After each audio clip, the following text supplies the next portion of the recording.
자, 이번 시간에는요, 담보권에 관한 등기 공부하도록 하겠습니다. 제가 아까 여기서 썼던, 우리가 이제 아까는 용의권 등기했고, 이제 지금 담보권 할 건데, 담보권 하면 아까 세 가지가 있다고 그랬죠? 저당권, 권리질권, 채권담보권. 세 개가 있는데, 권리질권하고 채권담보권은 그 기본서에 나올 겁니다.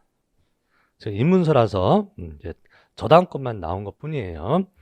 일단 우리가 저당권 그러면 이제 돈을 빌려주고 담보 잡는 거죠. 담보 잡았다가 나중에 돈을 못 받으면 우선 변제 받을 수 있는 거예요. 우선 변제 받는다는 것은 목적물에 대해서 우선 변제 받는다는 얘기는 경매를 붙여서 경매로 팔리면 그래서 배당을 받는다 이런 말이 됩니다. 자, 읽어볼게요.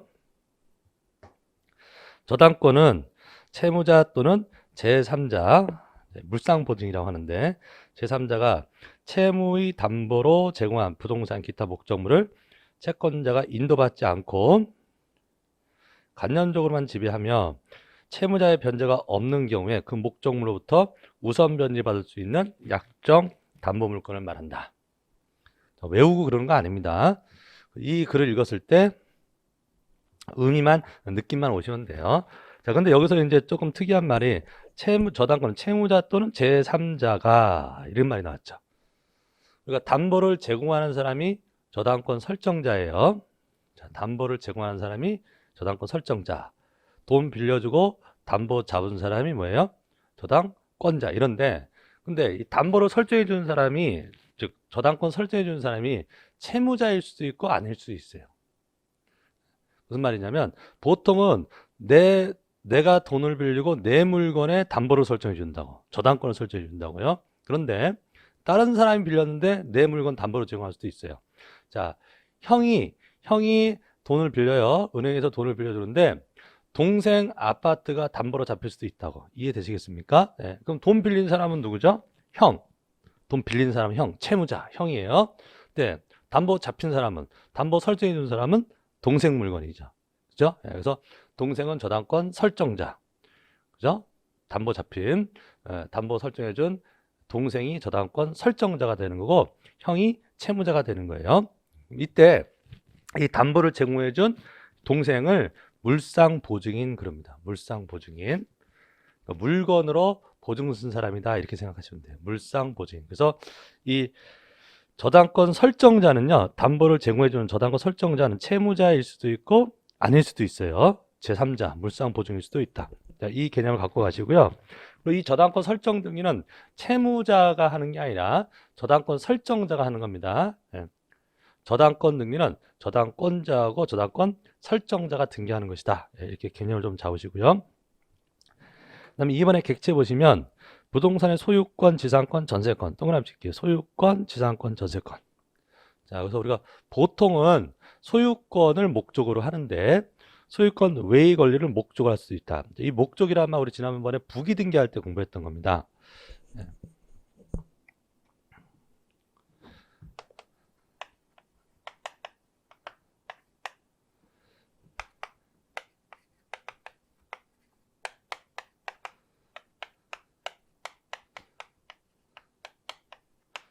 자, 지금 설정 등기들을 했다고 칠게요. 자, 소유자가 갑인데요.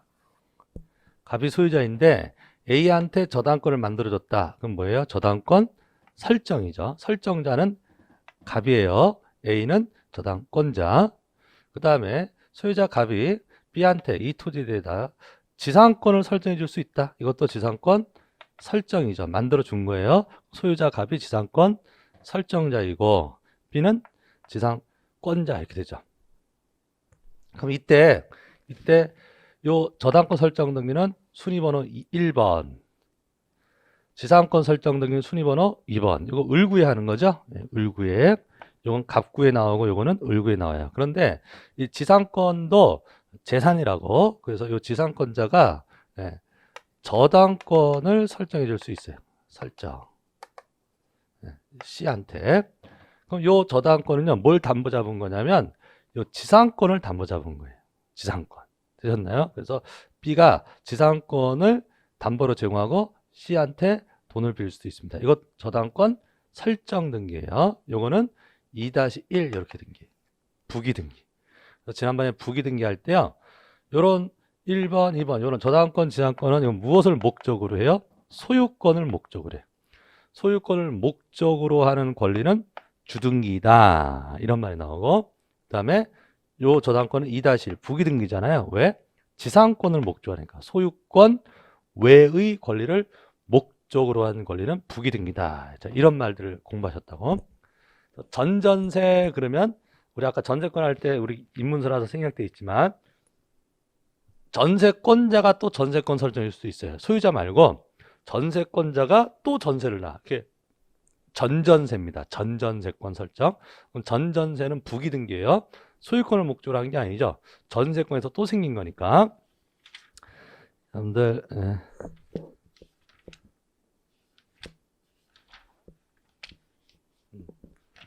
부기등기 할 때요.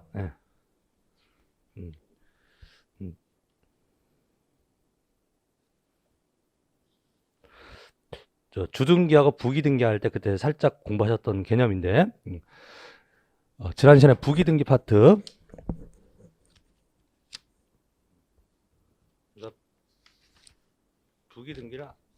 부기등기를 안 했나요?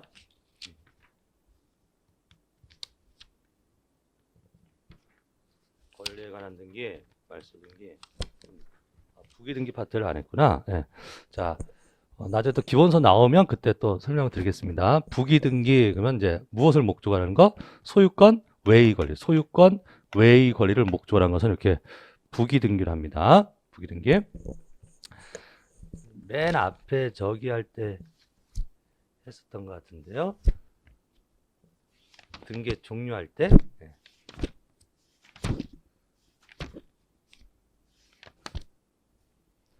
어, 372페이지에 그때 설명은 안 드렸던 것 같다. 예.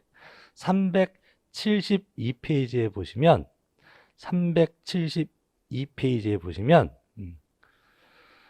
그 밑에 쪽에 동그라미 부기등기 파트에서 이 양가로 2번 부기등기 파트에서 동그라미 3번 부기등기 종료에서 기억번 볼까요? 372페이지에 3번의 기억. 소유권 이외의 권리를 목적으로 하는 등기. 이 표현이 나왔죠. 소유권 이외의 권리를 목적으로 하는 등기. 요거 얘기하는 거죠. 소유권 이외의 권리를 목적으로 하는 권리. 목적이라는 표현을 씁니다. 자, 요 지상권은 무엇을 목적으로 해요? 소유권을 목적으로 해요. 요 저당권은 무엇을 목적으로 해요? 지상권을 목적으로 하는 거예요. 이 표현을 꼭 익혀두셔야 돼요. 이게 등기법 표현이니까 시험에도 그대로 나오는 거. 그래서 소유권을 목적으로 하는 권리는 주등기, 소유권 이외의 권리를 목적으로 하는 권리는 부기등기. 기억하셔야 돼요. 그래서 그 등기 예시에 372페이지에 1번의 전세권 설정, 1번이니까 주등기네요. 2번에 근저당권 설정, 2번 주등기네요. 이런 것들은 무엇을 목적으로 하는 거죠? 소유권을 목적으로 하는 거라고. 근데 그 밑에 1-1 해놓고 1번 전세권 목적의 저당권 설정. 이해되십니까? 전세권에 저당권을 설정했다. 이런 말이 돼요. 자, 여기까지 해서 보셨는데, 그래서 지금 저당권 할 때 또 나온 건데, 이 저당권이라고 하는 것은 이것도 저당권이고 이것도 저당권이잖아요. 그럼 이것은 무엇을 목적으로 하느냐? 소유권을 목적으로 할 수도 있는데 이렇게 지상권을 목적으로 하는 저당권도 있고 전세권을 목적으로 하는 저당권도 있을 수 있다. 그래서 우리 법제상 저당권의 목적이 되는 권리는 3개예요. 소유권, 지상권, 전세권. 아까 전세권 보신 거죠. 그래서 아까 제가 425페이지 돌아오시면 네, 425페이지에 돌아오시면 그 동그라미 이번에 객지에서 부동산의 소유권, 지상권, 전세권. 요거 기억하시라고. 저당권의 목적인 권리는 소유권, 지상권, 전세권이에요. 자, 그 다음에 여기에 대한 지분에 설정됩니까? 되죠. 제가 아까 썼던 거. 용익권하고 정반대입니다. 예, 지분에 저당권 설정됩니다. 그러나 부동산의 특정 일부에는 저당권 설정이 허용되지 않습니다. 부동산의 일부는 경매를 못 들어가요. 자, 그래서 요게 이제 계속 반복되는 얘기고.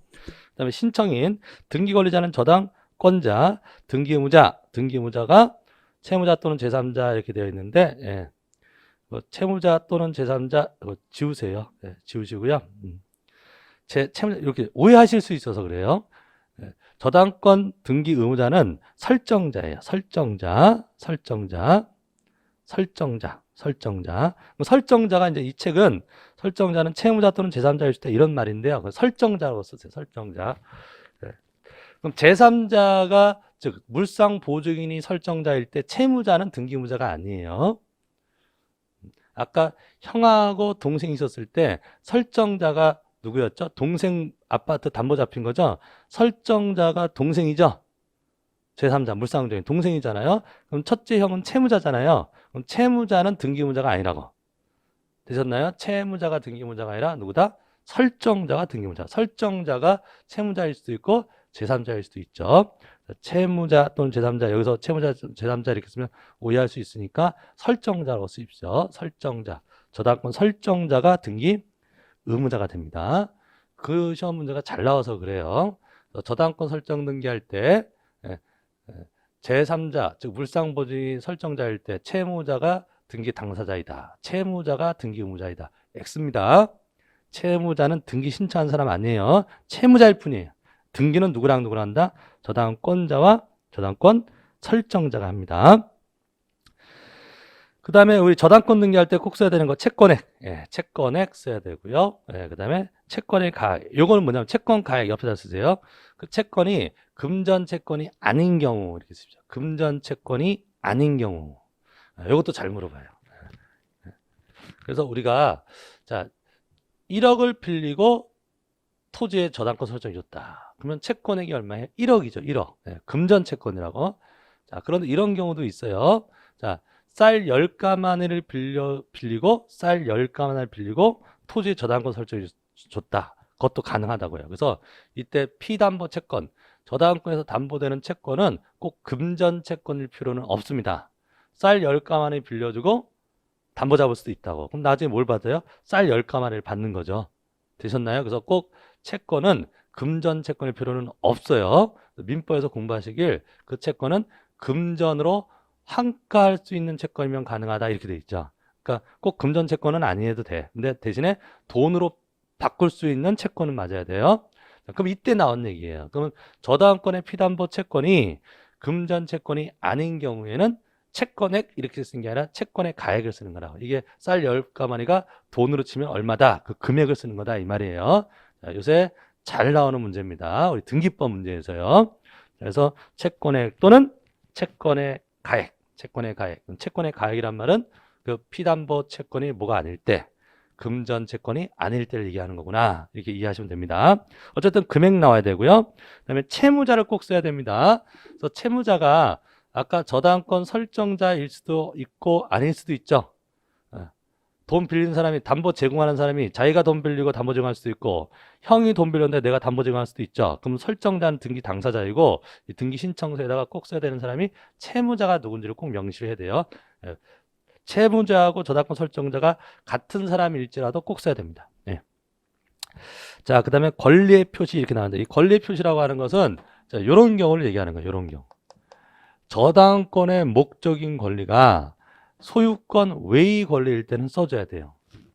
그래서 우리가 보통 저당권 설정 그냥 그렇게 얘기하면 저당권 설정 그렇게 얘기하면 그건 소유권을 목적으로 하는 거죠. 이게 제일 흔한 거죠. 그런데 이 2번 지상권을 목적으로 한 저당권일 수도 있잖아요. 그럴 때는 2번 지상권 요거를 꼭 써줘라 이런 말이죠. 목적인 권리. 그래서 우리 아까도 여기에 아까 앞쪽에서 1번 전세권을 목적으로 하는 저당권 설정이 있었죠. 그럼 그 저당권 설정할 때는 1번 전세권을 목적으로 한다는 뜻을 꼭 써줘라 이런 뜻이에요. 예, 소유권이면 쓸 필요가 없고. 자, 그래서 저당권 등기할 때 꼭 써야 되는 거 금액, 채권액, 그 다음에 채무자, 그 다음에 목적인 권리, 소유권이 아닐 때를 얘기합니다. 자, 그래서 밑에 등기 예시가 나왔네요. 을구의 순위번호 1번, 등기 목적 저당권 설정, 접수 2014년 1월 3일, 제 2346호, 등기 원인은 2014년 1월 2일, 설정 계약. 그 다음에 내용은 채권의 금 1억 5천, 채무자 정기원. 이건 꼭 나와야 된다고. 채권액, 채무자. 그 다음에 채무자 인적사항 나왔고요. 그 다음에 저당권자 설정현, 주민등록번호하고 주소가 나왔네요. 자, 이게 저당권 설정 등기입니다. 자, 그다음 넘겨볼게요. 426페이지. 자, 그 다음에 이제 이번에 근저당권이 나옵니다. 근저당권. 이게 근담보인데요. 그러니까 저당권, 근저당권, 이제 근저당권도 저당권의 한 일종이라고 생각하시면 돼요. 근저당도. 그래서 이 근자가 붙어있을 때는 포괄적 개념이에요. 어떤가 하면 채권이 확정이 안 된 거예요. 우리가 예, 계속 거래하다 보면요. 계속 거래하다 보면은 그 사람하고 이 채권에게 증감이 있을 수 있죠. 빚이 늘어날 수도 있고 줄어들 수도 있잖아요. 왜? 계속적 거래관계, 계속 거래하기 때문에. 그래서 지금 나중에 빚이 얼마가 될지 모르니까 일단 현재 시점에서 나중에 어떤 기준일까지 결산일까지 최고 담보되는 한도 금액만 적어두는 거예요. 한도. 그걸 채권 최고액이라고 하는데 그렇게 설정하는 저당권을 근저당 그럽니다. 근저당. 그래서 여러분들 핵심 개념이 저당권은 채권액이 확정된 거예요. 딱 얼마 이렇게 정해진 게 저당권이고 근저당권은 아직 채권액이 확정이 안 된 거예요. 아직 얼마인지 정해지지 않은 거예요. 계속 거래하는 거니까. 그래서 뭐만 정해두는 거? 한도. 최대 한도만 정해두는 저당권을 뭐라고 한다?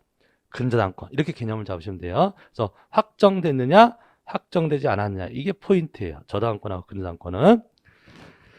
그래서 이게 이제 부종성이 완화되어 있다 이런 말을 씁니다. 그래서 우리가 저당권은 채권이 있어야 저당권이 있는 건데 만약에 돈을 다 갚았다. 그럼 채무가 0이다. 그럼 저당권 없어져요. 근데 근저당권은요. 일정 결산기까지 그 기간 동안에는 금액의 증감이 있어도 설령 그게 0이 됐어서 돈을 중간에 다 갚았어. 0이 됐어도 일단 결산 그 기간까지는 계속 그 한도 범위의 저당권은 살아있는 거예요. 채무가 0이 돼서도 다시 또 생길 수 있잖아요. 이해되셨습니까? 그래서 부종성이 완화되어 있다 이렇게. 자, 완화되어 있는. 그러면 우리가 현실에서 저당권이 쓰기가 편할까요? 근저당권이 쓰기가 편할까? 그쵸? 근저당권이 쓰기가 편합니다. 왜? 아무래도 유두리가 있잖아요. 한도 그 범위 내에서 기간 동안에 자유롭게 쓸 수 있잖아요. 그래서 통상 현실에서는 은행권하고 금융권하고 담보권 설정할 때는 대부분이 근저당입니다.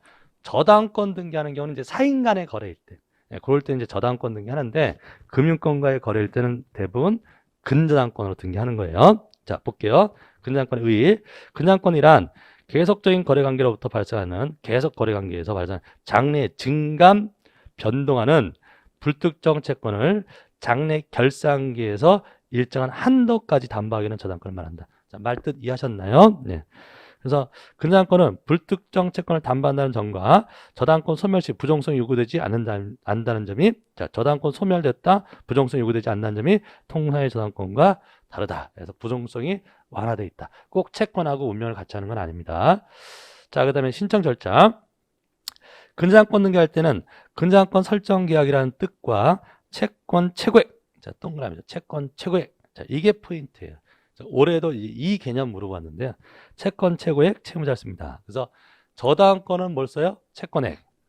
근저당권은 채권 최고액. 그래서 통상 여러분들이 등기부를 봤을 때 채권 최고액이 있다. 그럼 그게 실제 채무액이 아니에요. 한도를 얘기하는 거예요. 우리가 흔히 얘기하는 신용자가 아니라고. 그러니까 1억을 대출을 받았어요. 1억을 대출받았다. 그럼 은행에서는 이게 1억이 나중에 또 연체 이자가 붙을 수도 있잖아요. 그죠? 여러 가지가 또 붙을 수가 있기 때문에 한 120% 정도 잡습니다. 요새 금융권은 실무가. 그러면 130% 잡는 데도 있긴 하지만 보통 제1금융권이면 120% 잡는다고요. 그러면 채권 최고액 1억 2천 이렇게 나온다고. 되셨죠? 그럼 1억 2천이 채권 최고액인데 실제로 1억 2천 빌렸다는 뜻은 아니에요. 실제 얼마 되는지는 봐야 되는 거라고. 되셨죠? 그래서 한도 채권 최고액. 그리고 니은번에 근저당권 설정 등기하는 경우에 그 채권 최고액은 반드시 단일하게 기재합니다. 단일 기재. 채권 최고액은 단일 기재예요. 이게 무슨 얘기냐면 잘 물어보는 문제인데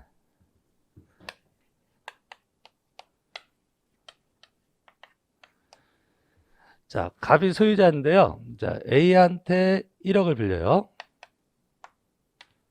B한테 1억을 빌려요. 갑이 A하고 B한테 같이 1억을 빌립니다. 자, 투자를 받았다 생각할게요. 자, 그러면 A가 갑한테 빌려주면서 나 네 부동산 담보 좀 잡겠다. 그러니까 갑은 돈 빌면서 야 빌려줘, 내 사업하는데 투자 좀 해줘. 그럼 대신 내 집을 담보로 잡힐게. 가능하죠? 그럼 여기에 저당권 등기를 할 거예요. B한테도 1억 빌리는 거예요. 그럼 B한테도 저당권 설정을 해주는 거라고. 그럼 이때요. 이때 자 A도 저당권자고 B도 저당권자다. 그럼 저당권이 두 개인 거죠. 두 개. 누가 선순위예요? 등기를 먼저 한 게 선순위라고. 그럼 이게 먼저 등기했다. 그럼 이게 1번, 이게 2번. 동일 부동산에 저당권이 여러 개 있을 수 있어요. 그럼 이때요.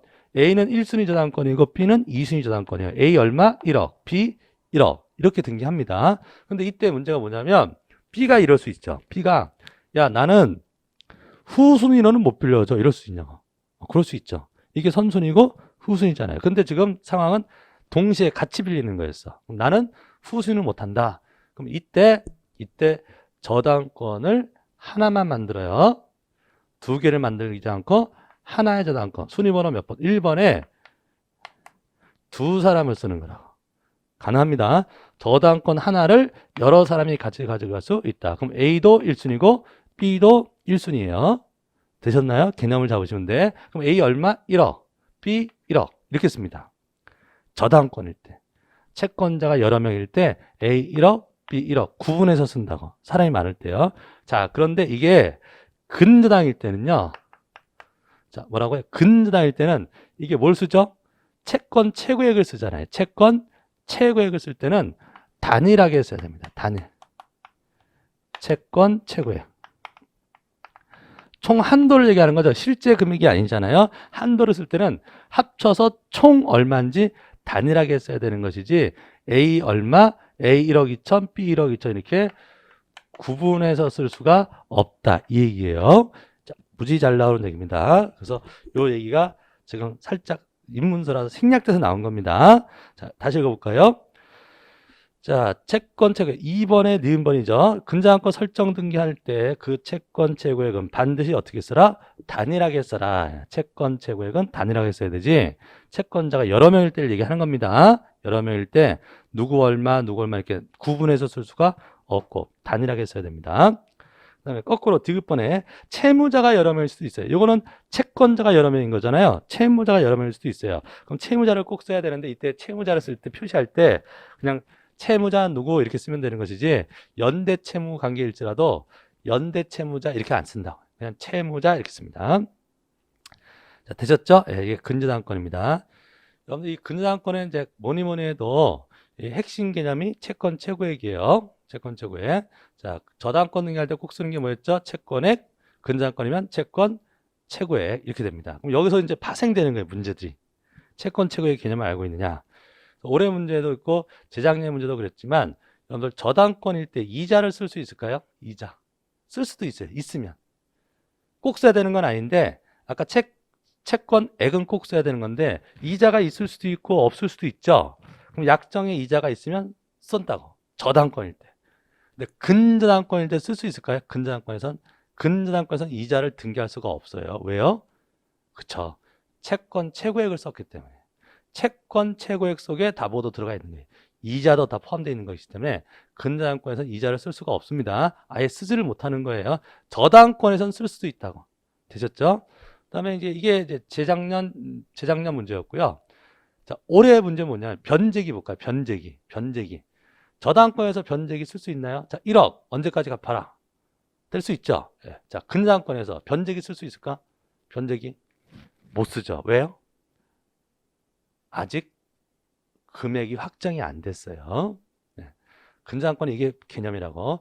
근저당권은 채권이 액이 확정이 안 된 거라고요. 여러분들 갚아라. 언제까지 갚아라 그러면 어떻게 얘기해야 돼요? 얼마를 언제까지 갚아라 이렇게 얘기하죠. 상식적으로 얼마를 언제까지 갚아라. 그러면 얼마인지가 정해지지도 않았는데 언제까지 갚아라 말이 나올 수가 없다고.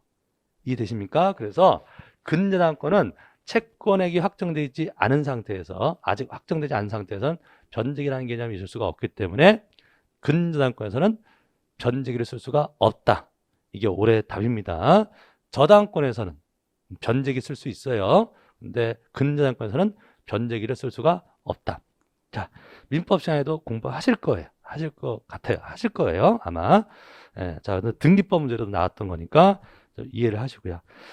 자, 여기까지가 소유권 외의 권리였습니다. 그래서 용의권 4개, 지상권, 지역권, 전세권, 임차권, 그 다음에 담보권으로서 저당권, 그래서 저당권의 근저당권까지 하신 겁니다. 권리질권하고 채권담보권은 나중에 합니다. 기본서 나오면 이제 1월서부터 기본서 가지고 같이 공부하도록 할게요. 자, 그 다음에 이제 구분 건물에 관한 등기 절차, 이제 여기를 가시죠. 조금 어려울 수도 있는 내용이지만 여러분들 한번 이해해 보세요. 어차피 넘어야 될 산인데 조금씩 들어가시면 됩니다. 자, 이 구분 건물에 관한 등기 이것만 하자면 하루 종일 해도 모자란 것이긴 하지만 일단은 인문과정에서 기본 개념은 가져가시면 돼요. 기본 개념. 자, 우리가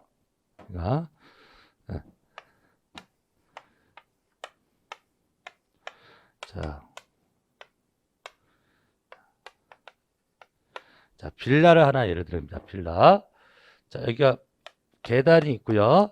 자, 101호, 201호가 있다. 자, 이거는 자, 몇 동의 건물이냐? 한 동의 건물이에요. 가동, 한 동. 동이란 단위예요. 동이라고 하는 것은 물리적인 단위입니다. 자, 101동, 501동, 가동, 한 동이죠. 동인데 가동 빌라에 이 빌라 건물에 101호하고 201호 이렇게 두 개로 나누고요. 소유자가 달라. 각각 있어. 그럼 소유권이 두 개인 거예요. 두 개. 그러면 동수로는 한 동인데 1동인데 건물 소유권은 몇 개 있어요? 두 개가 있죠. 그럼 두 개의 건물인 거예요. 건물이 몇 개냐 할 때 그 개라고 하는 개념은 소유권의 개수를 말한다. 우리 첫째 시간에 했던 겁니다. 등기법에 개, 건물은 개로 읽어요. 한 개냐, 두 개냐. 그럼 결국 한 개의 건물이면 소유권은 한 개, 두 개의 건물은 소유권 두 개. 그럼 이게 소유권이 두 개면 몇 개의 건물? 두 개의 건물이 됩니다. 이렇게 물리적으로는 하나인데요. 내부적으로 여러 개의 소유권으로 나누는 것을 구분이라고 합니다. 구분. 그럼 이 건물은 구분 건물이네요. 그렇죠. 소유권이 여러 개로 나눠져 있다. 구분 건물이에요. 그럼 이렇게 구분 건물에 관한 등기에 관한 등기법 공부를 하시는데 일단 이론상 이 구분 건물은요. 구분 건물은 소유권이 여러 개로 나눌 수 있으려면요. 일단 이 101호, 201이 나눠져 있어야 돼요. 독립성이 있어야 돼요. 그렇죠. 구조적으로나 이용하는 데 있어서 독립성이 있어야 되고요. 그럼 101호, 201호 이렇게 딱딱 출입문 따로따로 이렇게 나눠져 있잖아요. 그럼 독립성이 있어요. 그 다음에 이렇게 나눠져 있으면 이렇게 건물을 지었으면 당연히 구분 건물이 되느냐? 그건 아니에요. 이 건축주가 이렇게 2층 건물을 지면서 101호, 201호를 그냥 임대만 나. 소유권은 그냥 하나로. 우리가 이제 이런 건물을 통건물이라고 표현하는데 2층, 3층인데도 소유권 하나일 수 있다고요. 상가 건물이. 상가를 소유권을 여러 개 나누면 구분 상가가 되는 거고요. 5층 상가 건물인데 소유자가 한 명 있고요. 다 임대 놓을 수도 있잖아요. 그렇죠? 그럼 1층, 2층이 다 나눠져 있지만 소유자가 이 건축주가 소유권을 안 나누는 거라고 되셨나요? 그래서 이렇게 나눠져 있다라고 해서 즉 독립성이 있다라고 해서 당연히 구분 건물이 되는 것은 아닙니다. 구분해야 구분되는 거라고 되셨죠? 그게 이제 첫 번째 문제예요. 자, 구분 건물 의의 보시죠. 구분 건물이란 1동의 건물은 동하면 이제 여러분 전체 물리적 개수 동의 건물을 구조상 내부적으로 구분하여 법률상 독립된 소유권의 목적이 될 수 있는 건물물을 말한다. 자, 독립된 소유권, 여러 개의 소유권을 나눈 건물을 구분 건물이라 한다 이 말이에요. 자, 그럼 구분 건물의 요건 1. 구조상 독립성과 이용상 독립성이 갖춰나. 첫째, 이게 건물이 구분이 되려면 구분이라고 하는 것은 소유권을 여러 개로 나눈단 말이에요. 그러면 각 부분이 나눠져 있어야 돼요. 독립성이 있어야 돼요. 이게 객관적 요건이에요. 독립성이 있어야 되고요. 그다음에 2번, 독립성이 있다고 당연히 구분 건물이 되는 것은 아니고 뭐가 있어야 한다? 의사가 있어야 한다. 의사. 그래서 의사가 없으면 그냥 하나의 소유권으로 있을 수도 있다. 5번이나 나왔던 문제입니다. 의사가 있어야 되고요. 그럼 이때 건물 부분은 이 구분 건물은 전유 부분이 있고 공용 부분이 있다. 자, 용어 좀 익히세요. 자, 전유 부분이 있고 공용 부분이 있다. 이 전유 부분은 구분 소유권의 목적인 부분이에요. 자, 집합건물 이제 민법 시간에 특별법으로 해서 집합건물법을 공부하실 건데, 자, 101호 소유권, 201호 소유권을 구분 소유권이라고 합니다. 소유권이 두 개 있는 거예요. 그럼 제가 뭐라 했죠? 어디 소유권이요? 101호 소유권이라 했죠. 그 다음에 201호 소유권이라 했죠. 이렇게 이 구분 소유권의 목적인 101호, 201호 이런 부분을 전유부분이라 하고, 공용 부분은 이 전유부분 소유자, 즉 이 구분 소유자들이 공유하는 부분. 무엇을 가지고 있어요? 지분. 이렇게 공유하는 부분을 공용 부분이라 합니다. 그럼 복도, 계단은 같이 쓰는 데인가요? 같이 쓰는 데죠. 공용 부분이에요. 공유. 이해되시죠? 자, 그래서 공용 부분과 전유 부분 나옵니다. 자, 읽어볼게요. 전유 부분은 단독 소유권 목적이 될 수 있는 독립하여 등기 대상이 되고요. 그 다음에 전유부분과 공유부분 일체, 전유부분과 공유부분은 분리하여 처분할 수가 없습니다. 이게 무슨 말이냐면, 이 101호를 팔죠. 101호를 만약 팔았다 칠게요. 그럼 101호 소유자가 복도, 계단에 대한 지분이 있을 거 아니에요. 그것도 같이 넘어가야 됩니다. 이거하고 이거는 분리될 수가 없다 이 말이에요. 일체성 그래요. 전유 부분과 공용 부분은 일체성이 있다. 자, 여기까지 보시고요. 그다음 공용 부분은 구조상 공용 부분이 있고 규약상 공용 부분이라는 게 있는데요. 요게 이제 올해 시험에 나왔던 건데, 구조상 공용 부분은 말 그대로 공용 부분인데요. 왜 공용 부분이냐면 구조적으로 같이 쓸 수밖에 없어요. 구조적으로. 외관상 명백한 거예요. 모임 부분인 게. 공용 부분인 게 명백한 거예요. 복도 같이 써야 돼요. 같이 쓸 수밖에 없죠. 엘리베이터 같이 써야 되죠. 이런 공용 부분을 뭐라고 한다? 구조상 공용 부분. 구조적으로 같이 쓸 수밖에 없다. 그럼 여러분들이 주상복합 아파트가 50층 주상복합 아파트가 있는데요. 거기 2층에 가면은 201호가 있어. 자, 201호가 갔더니 자, 201호는요. 전유 부분인가 공용 부분인가? 자, 주상복합 50층 아파트의 그 가운데 엘리베이터는요. 공용 부분이죠. 같이 써요. 복도 같이 써요. 자, 201호요. 201호. 자, 공용 부분인가 전유 부분인가? 전유 부분인 것 같은데요. 들어가 봤더니요. 201호를 갔더니 사람들이 그 입주민들이 자, 뛰고 있네. 거의 피트니스 센터예요. 피트니스 센터. 자, 주민 편의 시설이야. 그럼 그 입주민들만 쓰는 데야. 그럼 그거는요. 201호라고 되어 있지만 처음에 분양을 할 때 공용 부분으로 분양을 한 거죠. 되셨나요? 201호를 공용 부분을 안 하고 그냥 201호 1층, 2층이 상가라서 2층은 그냥 분양할 수도 있죠. 그럼 그냥 분양했으면 전유 부분으로. 그럼 201호 소유자가 따로 있는 거죠. 그러면 전유 부분이고, 분양을 할 때 201호는 우리가 피트니스 센터로, 입주민들의 피트니스 센터로 쓰자라고 분양가에 같이 포함해서 판 거야. 그러면 지분, 201호에 대한 지분도 같이 분양받은 거잖아요. 이해되시죠? 이렇게 201호 이런 부분은 겉으로 봐서는 공용 부분일 수도 있고 전유 부분일 수도 있는데, 공용 부분으로 정했다. 무엇으로? 규약으로. 계약을 한 거라고요. 규약으로 정한 공용 부분을 규약상 공용 부분 그래요. 개념 잡히셨나요? 자, 누가 얘기를 안 해도 당연히 공용 부분인 거, 구조적인 거, 복도 계단 이런 것들은 구조상 공용 부분. 그 다음에 합의를 해서 규약으로 따로 정해서 공용 부분이 된 것을 규약상 공용 부분 이렇게 얘기를 합니다. 어쨌든 규약상 공용 부분이건 구조상 공용 부분이건 다 공용 부분이기 때문에 공용 부분에 대한 지분은 전유분 처분에 따르는 거예요. 이건 같이 갑니다. 자, 그 다음에 대지권에 관한 등기 얘기. 자, 보세요. 자, 이제 또 다른 얘기예요. 이건 건물이요. 자, 그 다음에 토지요. 자, 건물을 소유하는 자가 있고요. 토지를 소유하는 자가 있는데, 우리나라는 이 건물하고 토지하고 별개의 물건이에요. 별개의 물건. 그럼 건물을 소유하는 자는요, 토지에 대한 사용권이 있어야 돼요. 자, 여러분들 건물은 누구 거예요? 건물 처음에 지은 사람 거죠. 처음에는 건물을 짓는데 어디다가 지어요? 토지에다 짓는데, 토지에다가 건물을 짓는데 내 건물을 지어요? 그러면은 아무 땅에다가 건물 지을 수 있나? 그건 아니죠. 내 땅에다가 건물 지을 수 있죠. 내 땅에다가. 그러면 내가 건물 소유자인데 내 땅. 그럼 토지에 대해서는 뭘 가지고 있죠? 소유권을 가지고 있는 거예요. 그럼 권리가 두 개 있는 거죠. 건물에 대해서 소유권 가지고 있고 토지에 대해서도 소유권을 가지고 있고. 되셨나요? 그런데 꼭 내 땅에다 지어야 되는 것은 아니죠. 남의 땅에다가 지을 수도 있는데 그 땅, 남의 땅이지만 그 땅에다가 내 건물 지을 수 있는 사용권을 취득하면 되는 거죠. 그거 아까 뭐 있었죠? 지상권 있었죠? 지상권. 그래서 남의 땅인데도 내가 그 토지에 뭘 취득하면, 지상권을 취득하면, 지상권의 목적이 뭐죠?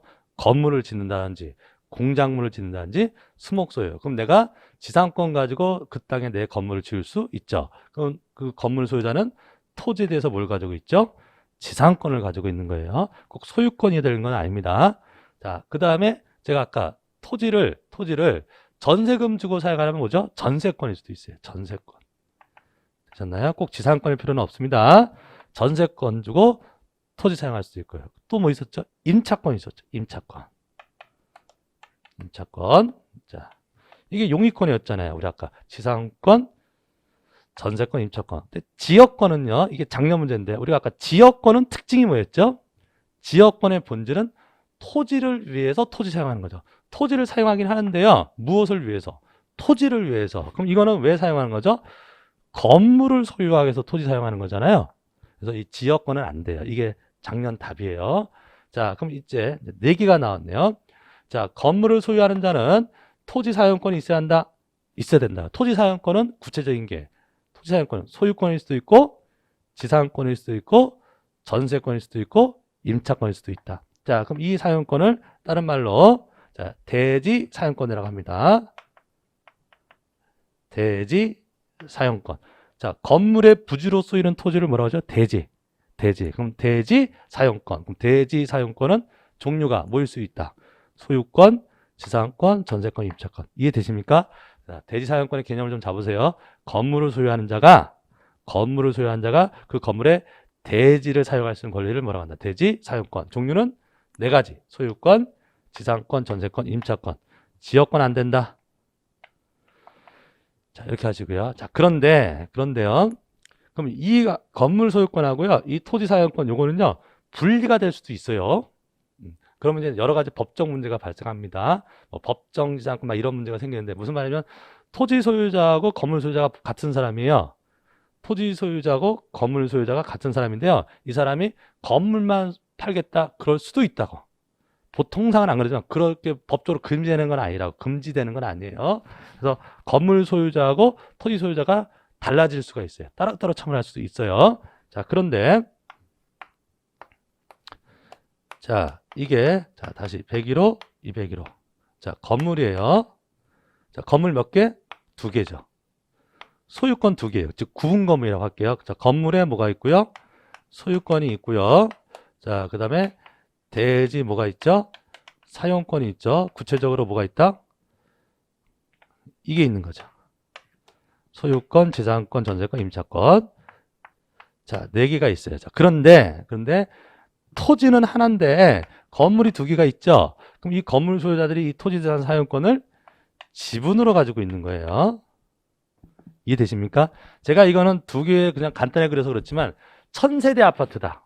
1000세대 아파트면 그 단지, 그 대지에 대한 지분을 1000세대 아파트 소유자들이 면적 평수만큼 나눠 가지고 있는 거라고요. 이해되시죠?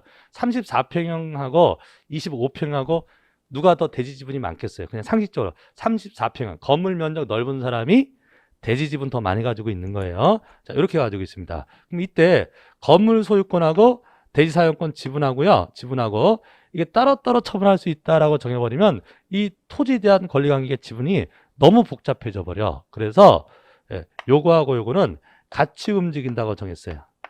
집합권을법에서 법으로 그렇게 정한 거예요. 그래서 이 건물 101호를 처분하면 이 사람이 가지고 있는 대지 지분도 같이 처분하도록 따로따로 분리 못하도록 이렇게 일체성을 정한 요 대지 사용권을 대지권이라고 합니다. 자, 개념이 잡히셨나요? 네, 그래서 아파트 같은 빌라 같은 구분 건물에서 대지 지분은 원칙상 건물하고 분리될 수가 없습니다. 원칙상이랬죠. 규약으로 달리 정하지 않는 이상. 그래서 아무 말도 없으면 일체성이 있고요. 달리 정했으면 분리될 수도 있어요. 네. 자, 원칙이 뭐냐? 일체성. 자, 그래서 이제 개념을 잡습니다. 자, 대지 사용권, 건물 소유자가 땅에 대해서 가지는 사용권을 뭐라고 하고, 대지 사용권이라고 하고, 종류는 뭐가 있을 수 있다? 소유권, 그 다음에 지상권, 지역권은 안 돼. 전세권, 임차권일 수도 있다. 근데 일반적인 건물이 같으면, 즉 구분 건물이 아닌 건물 같으면 건물 소유자 혼자 이걸 갖게 되는데 이게 구분 건물이라면 건물이 여러 개니까 이 대지 사용권을 뭘로 갖는다? 지분으로 갖는다. 그럼 지분 관계면 너무 복잡해져. 몇 천, 몇 분의 몇 점, 몇 막 이렇게 나간다고요. 그래서 지분 관계가 너무 복잡해지기 때문에 법으로 뭘 정해놨다. 그냥 건물을 처분하면 이것도 같이 처분되는 것으로. 이거하고 이거는 분리가 안 되는 것으로 정했다. 이게 일체성의 개념이에요. 그래서 그 토지에 대한 일체성이 있는 토지에 대한 사용권을 뭐라고 한다? 대지권이라고 하고요. 그래서 이 대지권이 있다. 이 아파트 소유자 대지권이 있다. 그러면 이 건물 등기부에다가 이 내용을 써줍니다. 어느 등기부에다가? 건물 등기부에다가 이 토지에 대한 권리인 이 대지권에 관한 내용을 써줘요. 이게 대지권 등기예요. 자, 개념을 잡으세요. 자, 대지권은 원래 토지에 대한 권리죠. 토지에 대한 권리인데 어디다가 써준다고요? 건물 등기부에다가 써줘. 건물 등기부. 이게 대지권 등기다. 되셨습니까? 이 대지권 등기가 이 건물 등기부 표제부에 나옵니다. 그래서 우리 지난 시간에 등기부 보시면서 한번 보셨던 게 제가 숙제 내드리고 막 그랬었는데 등기 기록증 익숙하게 보시라. 386페이지요.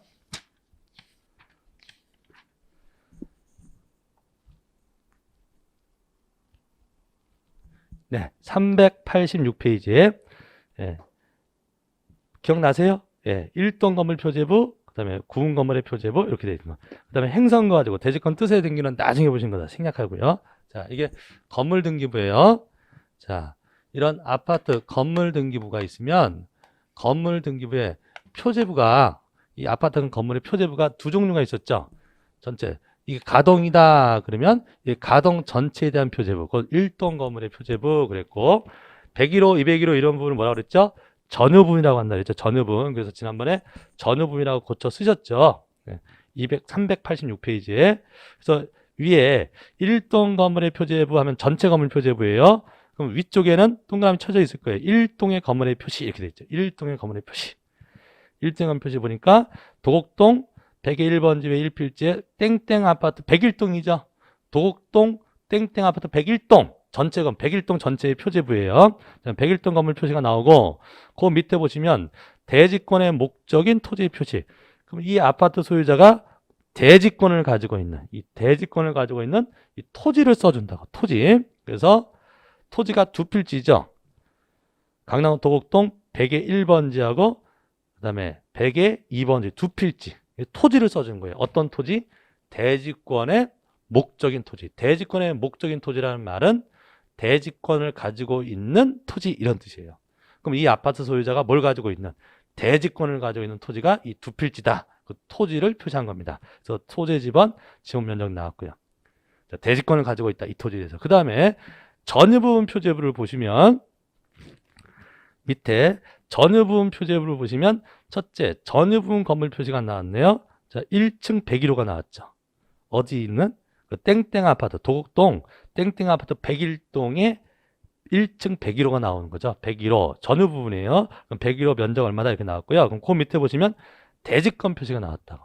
그럼 이 101호 소유자가 지분 가지고 있나요? 대지권 가지고 있잖아요. 그럼 어떤 대지권을 가지고 있는지 대지권을 표시했죠. 그래서 대지권의 종류가 뭐래요? 1, 2 소유권 대지권. 1번 토지와 2번 토지에 대해서 뭘 가지고 있다? 소유권을 가지고 있다. 이 얘기하는 거예요. 이 얘기. 대지권의 종류. 대지권의 종류는 소유권일 수도 있고 지상권, 전세권, 임차권일 수 있죠. 그럼 지상권을 가지고 있으면 지상권, 대지권 이렇게 써져 있다. 보통 소유권이 제일 많으니까 소유권, 대지권. 되십니까? 요새 이제 그 국토부 장관이 바뀌시면서 이제 그분이 많이 추진하는 게 토지 임차부 분양이죠. 그 무슨 말이에요? 아파트를 분양을 하는데 분양을 받았어요. 그럼 아파트 건물 분양 받았잖아요. 근데 토지에 대한 것은 임차권을 갖는 거라고. 토지는 소유권을 안 넘겨주고 그냥 토지에 대한 임차권만 가지고 있는 거죠. 그럼 건물만 소유권을 가지니까 분양 가격이 토지 가격은 빼지니까 분양 가격이 싸진다는 얘기죠. 이해하시겠습니까? 예, 그것 때는 이제 그 토지에 대한 권리가 임차권으로 가져요. 임차부 분양 이런다. 되셨죠? 그래서 꼭 소유권이어야 되는 것은 아닙니다. 소유권, 지상권, 전세권, 임차권. 그래서 여기는 지금 땡땡 아파트가 소유권을 가지고 있다 이런 말이고요. 그러면 101호 부분이니까 101호 소유자가 토지에 대한 소유권 혼자 다 갖는 거 아니잖아요. 그래서 비율이 얼마래요? 오른쪽 칸에 대지권 비율이 15,000분의 47 되셨나요? 지분이 이만큼 있다. 자, 이렇게 나오는 게, 그래서 밑에 쪽, 1동 건물 표제부 밑에 쪽, 대지권의 목적인 토지 표시하는 데 하고요. 그 다음에 전유부분 표제부 밑에 쪽, 대지권의 표시. 그 부분에 쓴 등기가 무엇과 관련된 내용을 쓴 거예요. 이 대지권과 관련된 내용을 쓴 거잖아요. 그래서 이 등기를 무슨 등기라 한다? 대지권 등기라고 합니다. 이 대지권 등기 좀 기억을 하시고, 대지권 등기는 어디에 나오는 등기? 예, 건물등기부 표제부에 나오는 등기를 말합니다. 자, 이게 이제 구분 건물과 대지권 등기 얘기예요. 그래서 여기다가 이제 나중에 이제 살을 좀 붙이실 건데요. 일단 지금은 이제 기본 개념 이해하실만 하시죠? 네. 자, 대지권, 그래서 구분 건물 얘기를 좀 봅니다.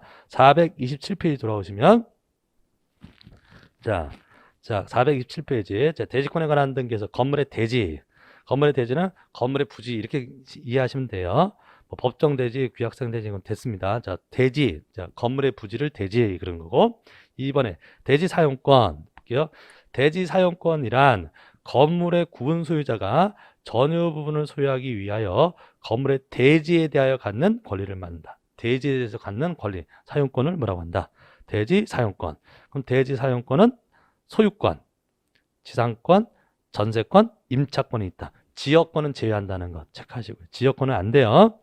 그 다음에 대지권의 등기. 대지권이란 구분건물의 소유자가 전유 부분을 소유하기 위하여 구분건물의 대지에 대해 가지고 있는 권리인 대지 사용권 중 전유 부분과 분리하여 처분할 수 없는 것을 말한다. 자, 둘째 줄 끝에 대지 사용권 중 전유 부분과 분리하여 처분할 수 없는 것을 말한다.